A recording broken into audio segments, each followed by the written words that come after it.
if nabigyan kayo ng mana, property, money, i-value nyo, and kung buhay pa yung mga parents nyo, allow them to see yung fruits na tinanim nila. Baka naman mamaya iniisip lang natin yung mana is just about Money. Yeah. ari-arian. Di naman. Parang see your parent as somebody to provide shelter, pero over and above that extra, grace na lang yun. Na akin tong bahay nito, akong paborito. Ako ang titira dito. And then all the rest, pinalayas niya. Si Oyo, panay asa sa tatay. Hindi nagtatrabaho yan.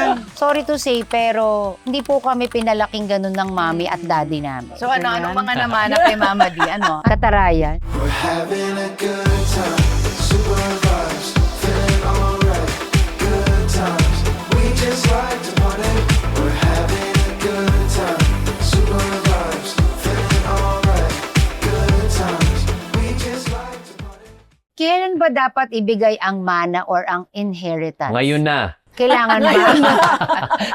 Ngayon na. Uso yan, napapag-usapan ngayon yung money, nakaka-relate ako dyan. Ako ang masasabi ko lang, siguro para walang gulo, dapat yung mga magulang o yung mga spouse, magbigay na rin kayo, make your own last will and testament. Kasi kapag hindi, doon nag-aaway-away ang pamilya eh. So siguro mas maganda na merong last will and testament para walang pag-aaway. Pero required ba siya? I mean, sa tingin nyo, kailangan bang ibigay ng mga magulang yon or... Ako siguro as a parent, I feel na kung meron kang ipapamana sa mga anak mo, wag mo namang intayin mamatay ka. Kasi by the time you die, baka naman lolo-lola na rin yung mga anak mo, lalo na if you married early. Like in my case, 20 ako. So by the time I die, let's say I die at 80, 60 na kayo. 60 ka na. 'Di ba? So parang paano mo pa magagamit? Ako, sa tingin ko, mas maganda yung unti-unting ibibigay.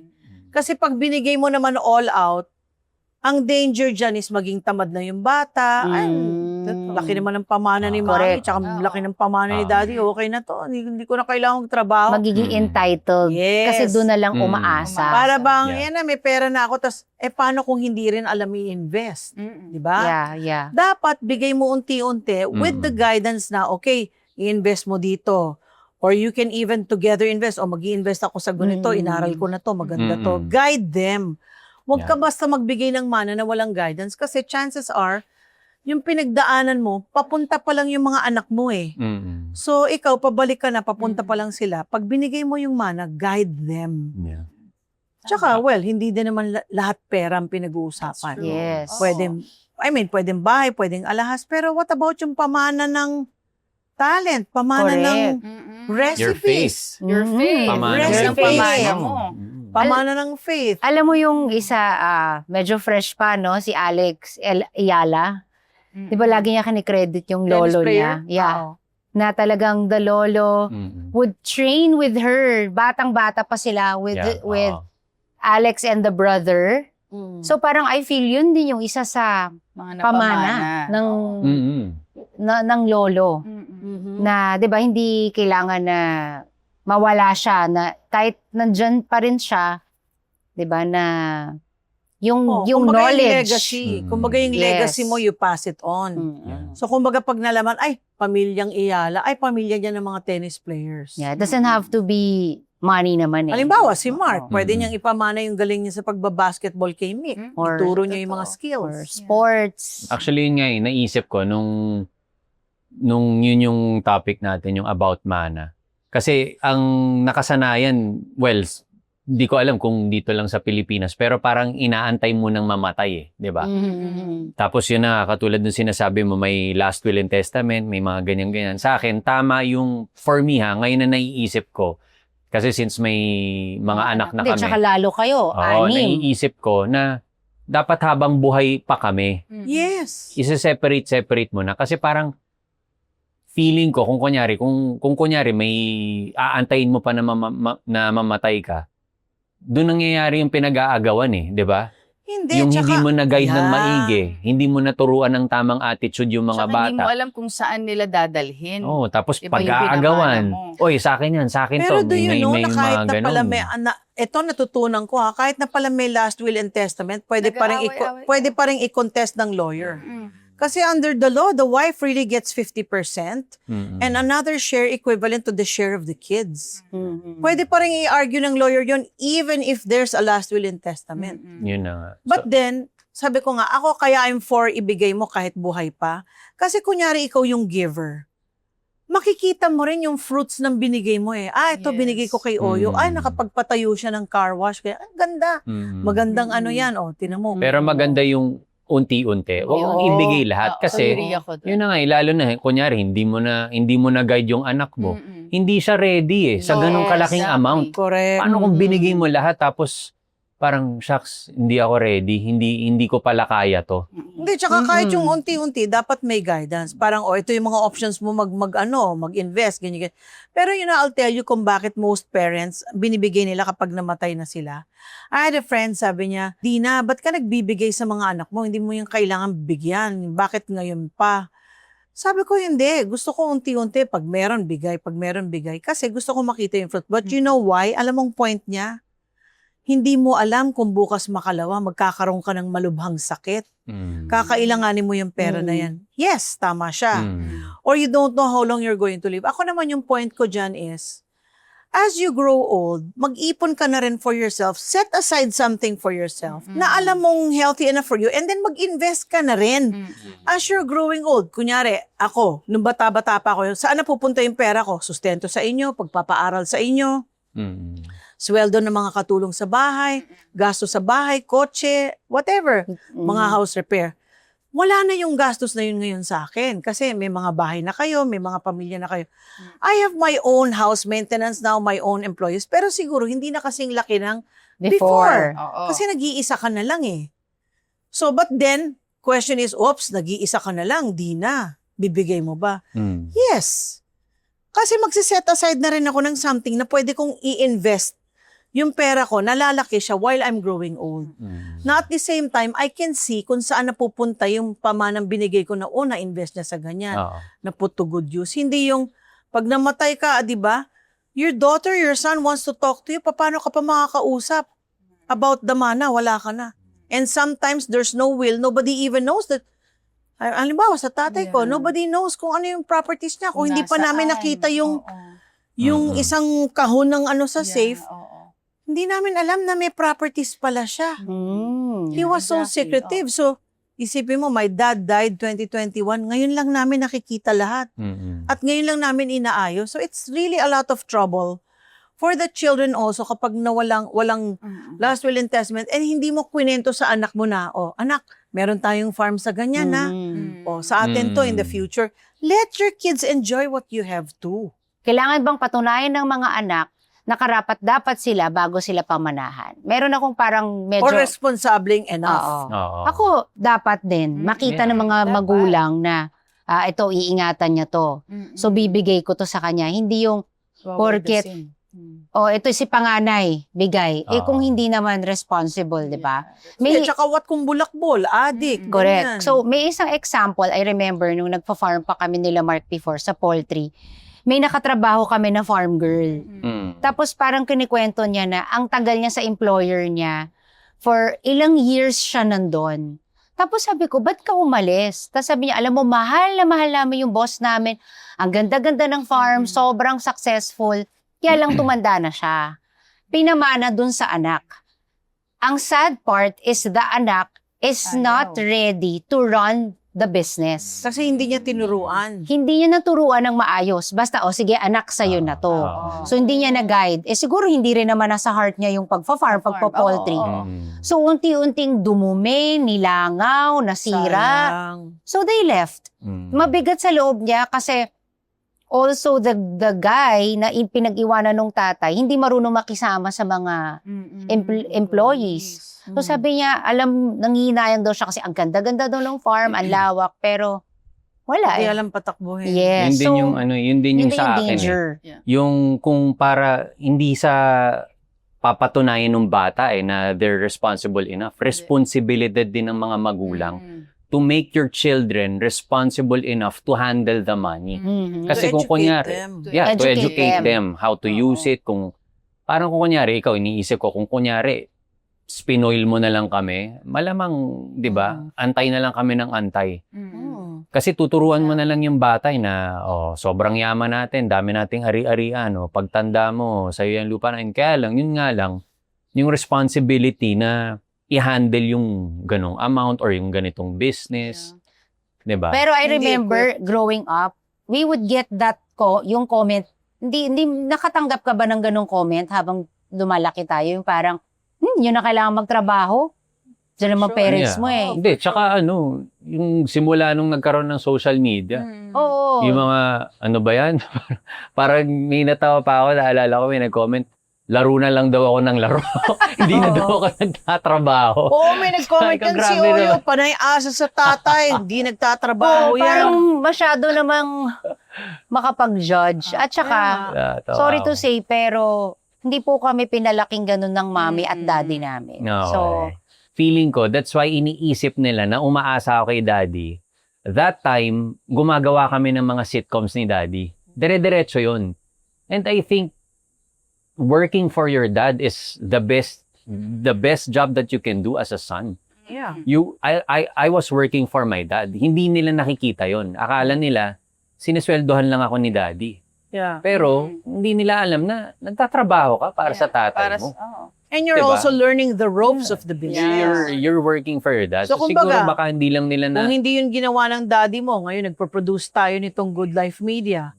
Do you think meron ka na ng mga kaalaman mo ngayon sa production kung hindi ka nagtrabaho sa daddy mo noon? Yun na nga, yun. Tama, Isa pa yun. Diba? So ngayon, alam mo ng mando yan, bakit ganito yung camera? Hindi, ito, direct, kulang ng ganito, ganyan, ganyan, ganyan.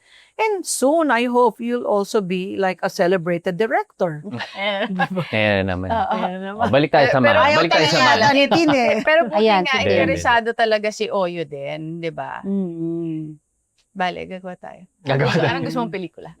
Hindi. Sexy. Pwede na nga tayo gumawa ng mga mga Comeback movie ni Big Christine Starring Dina Hermosa. Bonnie. Hindi. At marami You gotta be a dancer. Hindi, pero yun nga, ibalik natin yung sa mana. Baka naman mamaya iniisip lang natin yung mana is just about money, Yeah. ari-arian. Di naman. Di ba? Kasi may mga, I'm sure there are families na may ibang tatay, may ibang magulang na wala sila talagang maiwan para sa mga anak nila. Halimbawa sa inyo, namanan nyo yung musicality ng daddy mo, di ba? Bata ka pa lang, naturoan ka mag-gitara. There's music in your head all the time na you can compose your own songs. Magaling kayo mag-gitara nila Miko. Si Danica, nagda-drum siya. Magaling siyang kumanta. So, namanan niya yun sa daddy niya. And siguro naman sa akin, if you remember, bakit So ba ano, ganyan? anong mga namana kay Mama D? Ano? Ano mga Uy, namana bakit sa ba ganyan, kanya? ha? Gold record yun. At saka noon, di Anong nabibili mga yun. namana kay Mama D? Katarayan. Joke lang. O, yung mga recipes ko naman. Recipes. Yun lang ba? And What then, about pero the good looks? and then, nalala ko si Mami, growing up, parang Intelligence. Diba? intelligent. Oo. Lagi niya sinasabi sa amin ni Oyo na parang, kayo ha, dapat kahit na parang privileged kayo, di ba, na may nakakakain kayo, I don't pick money from trees. Di ba, naalala mo yung hirit na yun lagi ni Mama na parang dapat matuto din kayo, ganun. O And yan, yung gaya niyan. values, di ba, Ma? Values, Values. minamana yan. Gaya niyan, di ba? Ako Nga, naman katulad ako yung... nung faith na sinasabi ko, pamana nyo rin yung faith ninyo. Ako naman ako yung style ng discipline ng tatay ko na kailangan pag mag-aaral. Parang aim high to hit high. Don't say, my classmate, no, I only got 70. At least me, my grade is 75. And my dad would always say, shame on you. You should hit higher than that. You should always strive for perfection. Don't settle for less. Yeah, if you settle for mediocrity, you're not going to improve. Aim for excellence and you will hit high, di ba? O halimbawa yung I don't pick money from trees. Kasi my dad used to say, when I say, Daddy, I need to, what do you think of me? I'm picking money from trees? Kasi pinamana niya din yung learning the value of money.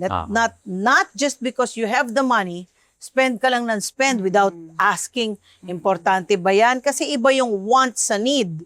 I want this, but you don't need it. Di ba? So yun, ipapamana mo yung discipline, ipapamana mo yung quotable quotes, o bakit si Danica, yung mga dialogue ko, naririnig ko, sinasabi niya na ngayon kay Kayla. Tapos sabi niya pa one time, oh no, Mom, I'm beginning to sound like you.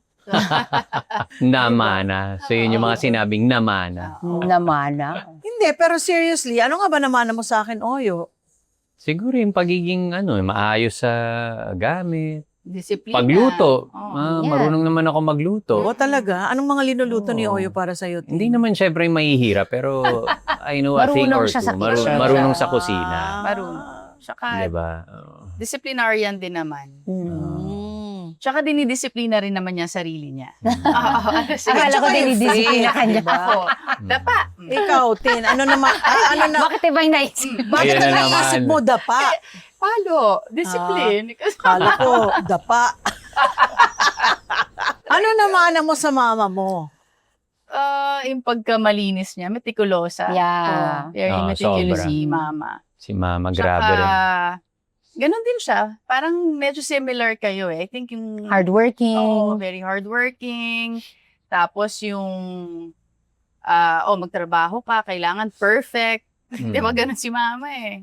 Very perfectionist din siya. Di ba sasabihin nga ng tatay ko work badly done is worse than work undone. Mhm. Kung hindi mo magagawang maayos yung trabaho mo, wag mo nang Huwag gawin. mo nang gawin. Kasi ang pangit. You know what? Come to think of it, namamana din yung mga superstitions o yung mga traditions ng family. Kunyari, tradition namin na every Christmas, may salo-salo. And then, ewan ko kung namana ni Oyo yung magpa-perform dapat yung mga bata. Ako, Mm. ginagawa ko sa mga bata. O, di ba? Kailangan magpa-perform sila. Okay, who's going to dance? Who's going to sing? Mamamana mo rin yung mga tradition, di ba? And bad habits, sadly. Namamana rin Ano ang yung mga bad habits? May namana ka bang bad Wala habit? naman, ma. Wag Sa daddy mo, naman. ano namana Pinagdasal mo? ko yung mga bad habits na wag ko nang makuha. Teka lang muna, niyang kailangan pala gamitin. may episode tayo nakakanta. One day magkaraoke lang tayo. Hindi pa kita narinig kumanta. Ma, hindi pwede. Bakit? Nanginginig yung boses ko pag meron ng audience. Vibrato tawag doon. Vibrato yung tawag doon. Pang sarili lang. Malasya pa din niya. Oo, hiram na kong hiram. Grabe. What if wala naman pala kaming maipapamana sa inyo na pera or Or bahay property. or alahas or Mm-mm. whatever property? Mamahalin niyo pa ba ang mga magulang ninyo kung walang maipapamana? Oo Or naman. would you feel na buti pa yung ibang bata, mga pinsan ko, may namana kami. wala. Hindi, Would you hindi, feel hindi. that? Hindi naman. Medyo. Bakit? Hindi, joke. Nag-isip eh. Medyo.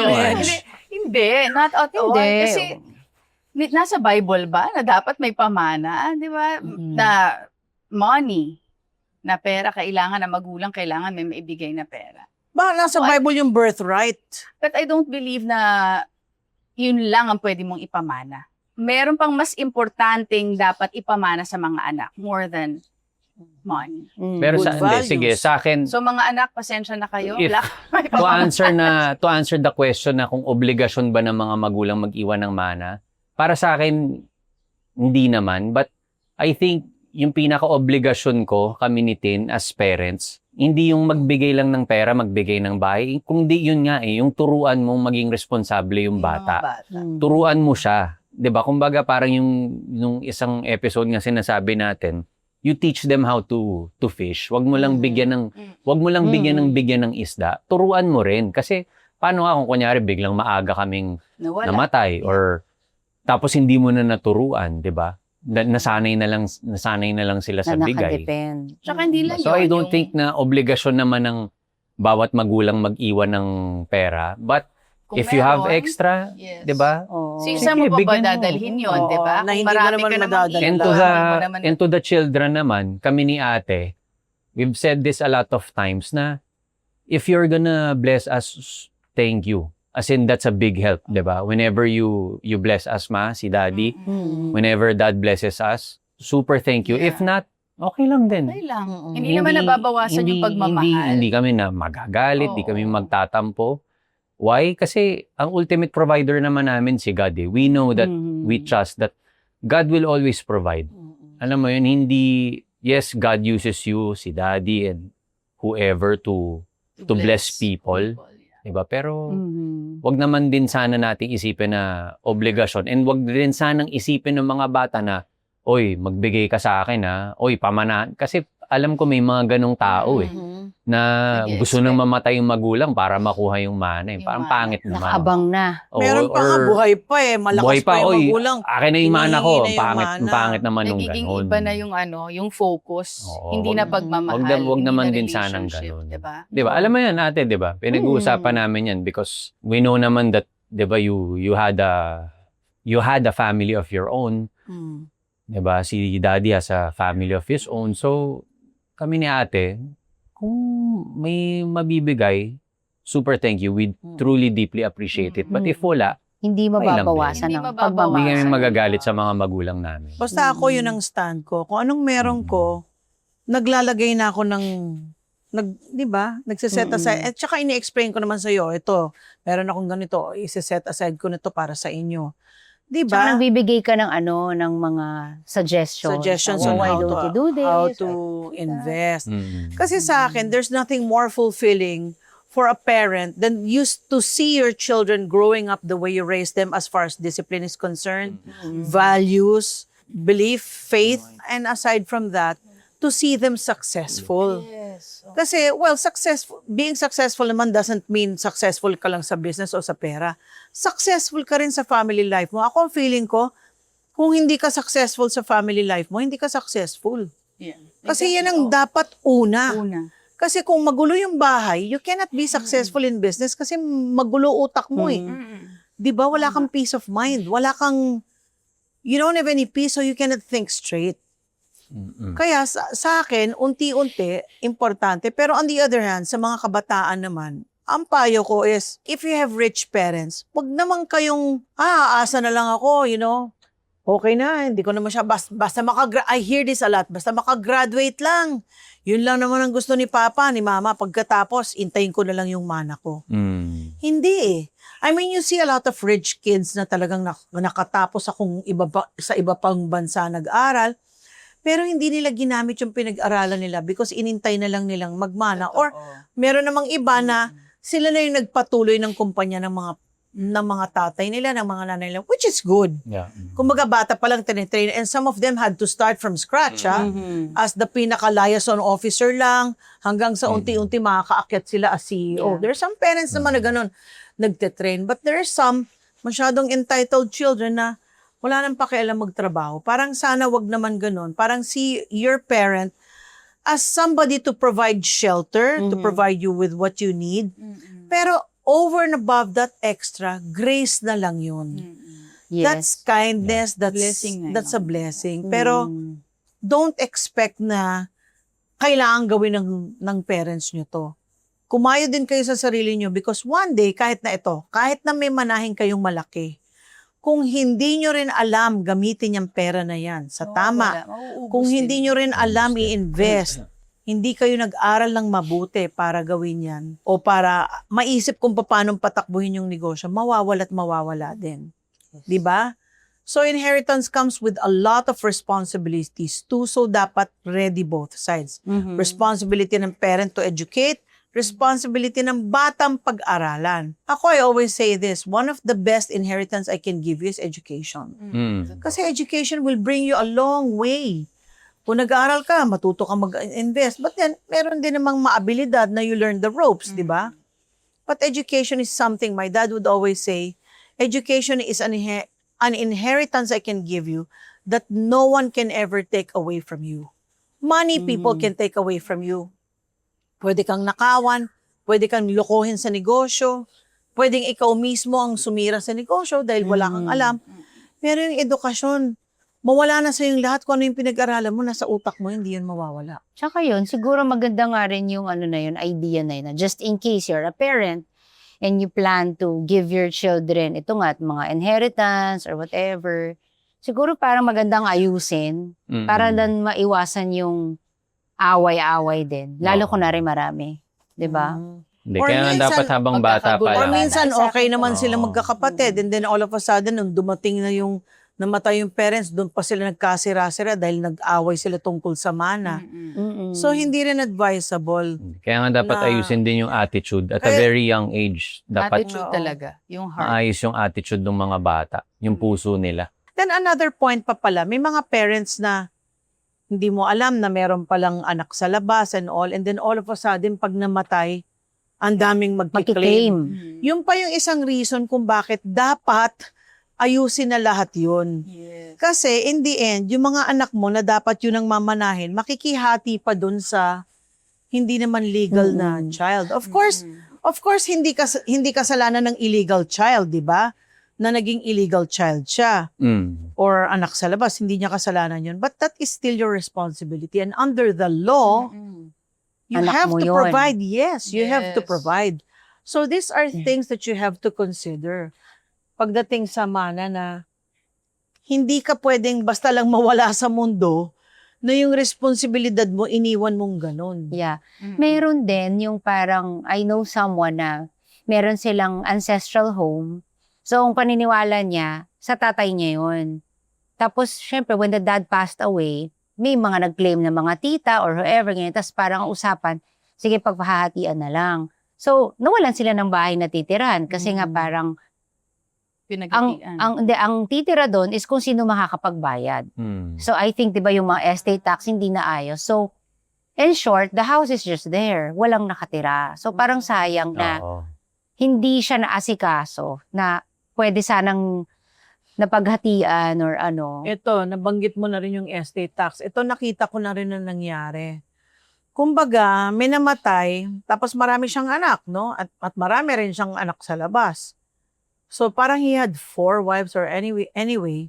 So, nag-away-away lahat yun kasi walang last will and testament. Ang ending, nung nakita nila yung mga amilyar ng mga lupa na hindi pala nabayaran, yung naka-afford lang na magbayad ng mga amilyar ng lupa, yung naka-afford na magbayad sa lawyer, sa kanya lang napunta. Sabi niya, wala ka namang ginastos, di ba? Wala kang share, hindi ka nagbigay ng share mo dito sa financial responsibility mo. O ikaw, hindi ka nagbayad sa lawyer, ikaw, hindi ka nagbayad ng amilyar. Ako lang nagbayad, akin lahat ito. Kawawa din kasi Diba? kunwari sila pala yung Which is- nag-alaga. Yeah, which is unfair. Kumbaga, hindi man sila nakapagbayad ng tax, hindi man sila nakapagbayad sa lawyer, pero anak pa rin sila. Meron ding, ako ang paborito ni tatay, ako ang favorite ni nanay, binigay sa akin to. Akin tong bahay na to. May alam akong ganyan ha, akin tong bahay nito, akong paborito. Ako ang titira dito. And then all the rest, pinalayas niya. Siya lang ang pwede dun sa bahay na yan kasi kanya yung house.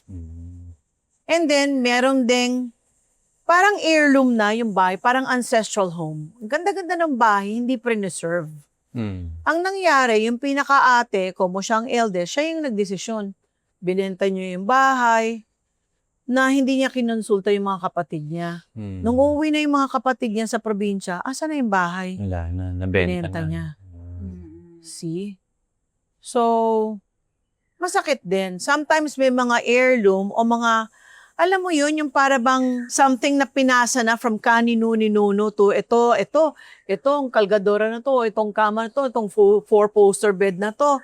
Ano pa to, kanino-ninuno pa, lola, ang may-ari nito, lola ng lola ng lola ng lola mo. Tapos, di ba, parang ayaw sanang ibenta, tapos nandun pa yung insignia ng family. At that time, kasi may mga family coat of arms eh. Merong family seal. Parang tayo yung Bonnevie, meron. May coat of arms tayo ng family ng Bonnevie. Ayaw ibenta, pero binenta lang nung isa kasi parang di na binigyan ng value. Parang sometimes, or dapat sana, yung mga ganong heirloom na parang passed on from generation to generation, huwag mo namang ibenta kasi this is something that is priceless. Sometimes it's a kwintas o galing to sa lola ng lola ng lola ng lola ko, pinamana sa akin ng nanay ko, ipapamana ko sa'yo, Danica. Parang wag mo namang ibenta yun kasi heirloom na yun eh. This is something na maybe it's not so precious but it's something na hindi mo mababayaran yung worth. 'Di ba? Kasi parang passed on na from generation to generation. Sayang. And then higit sa lahat, minsan may mga properties, ako na-experience ko yan, may mga properties pala na hindi mo alam, biglang magugulat ka, namatay na yung parents mo, oh, may property pala si nanay, si tatay dito. Too late. And then malalaman mo, wow, ang laki-laki na ng amilyar. And because they never told you about it. Kaya dapat sinishare mo din sa mga anak mo, oh, may bahay tayo sa ganito, o meron tayong kondo sa ganito, o nag-invest ako. Para mamatay ka man, hari na, wag mo naman bukas. Alam niya. Mm-mm. 'Di ba? Kaya ako, yun ang gagawin ko. Danica, Oyo, may bank account ako sa ganito. Ganyan. Kasi baka mamaya hindi alam eh. Ang hirap, 'di ba? Hindi alam yung gagawin. Oo. For my final thought is, habang malakas ka pa, habang malakas pa tayo, dapat Unti-unti. unti-unti, parang yung sinabi ni Mama nung una na ayusin na para walang gulo, walang away, At para teach nag-guide them mo to pa. be responsible. O, guide mo na, o, 'di ba? O, may papamana ako sa'yo, ganito, ganyan, ganyan. Hindi, tsaka ako, to add to that, kapag nakita mong nagpamilya na yung anak mo, I think that's the right time. Kasi usually naman, minsan sabi mo, immature pa yan, pero talagang marriage brings a lot of maturity to the front. It brings it to the forefront. Kahit na hindi ka pa ready, biglang boom! Mapipilitan ka maging mature. So, pag nagpamilya na rin yung pamilya, yung mga anak ninyo, I think that's the right time to educate them, to teach them. And then, ibigay mo na rin unti-unti. Yun. Pray then for the right time. For Timing, wisdom. yeah. Wisdom, hopefully, responsible na sila kahit paano. Oo.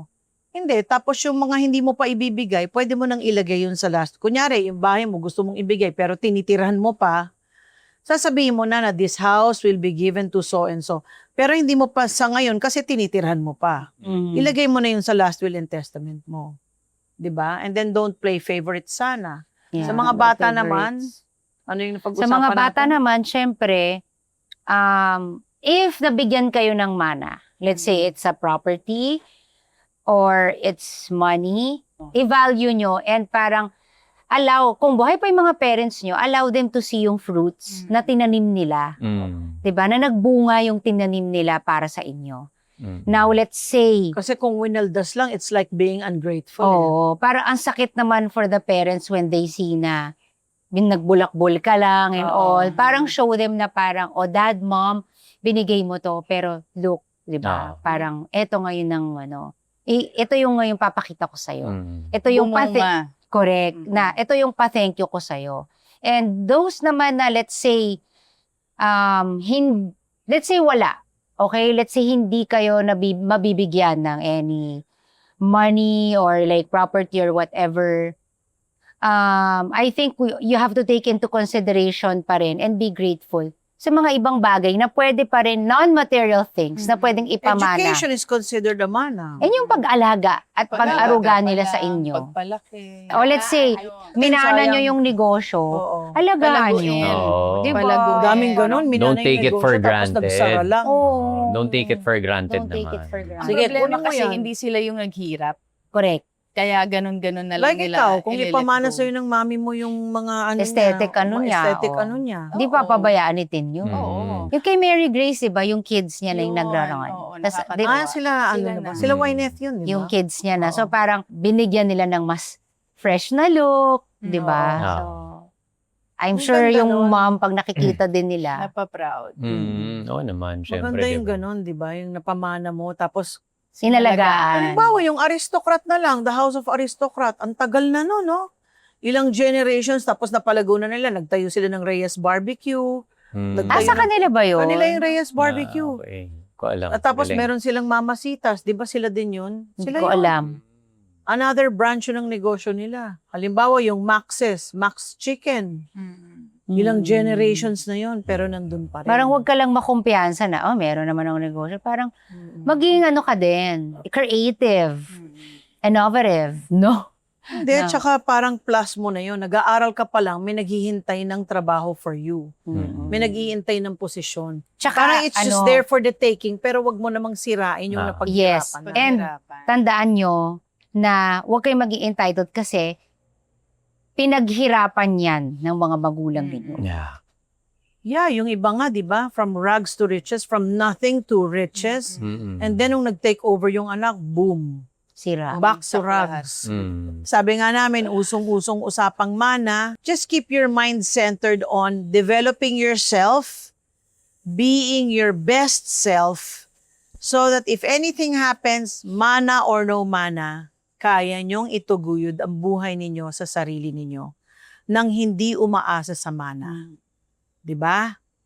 Yun. At kung anumang edukasyon ang binigay sa inyo ng mga magulang ninyo, accept nyo yan. Because that will bring you so far and allow you to be able to know how to manage whatever man ang makukuha ninyo. So, once again, thank you for being with us, and we'll see you next week.